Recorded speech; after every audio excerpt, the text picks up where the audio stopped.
Welcome back to the many video guys and my YouTube channel friends. Today guys we are going to talk about guys how to clear storage app data in our Tecno phone friends. You want to clear storage or app data, any app data guys. You want to clear storage. So friends, how can you clear storage?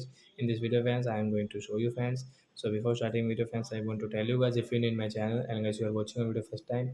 So then first of all go and subscribe my channel, click the bell icon.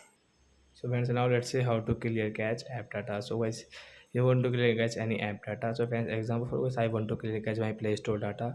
So I will press on guys my icon, Play Store icon, and guys you can see your app info. Guys tap here.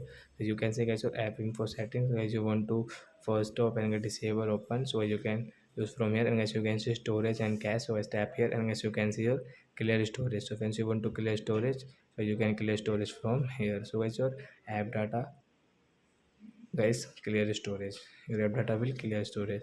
So like that guys, you can clear storage your app data in your Tecno phone. So that's it guys, thanks for watching the video. We will meet on next video. Bye bye friends.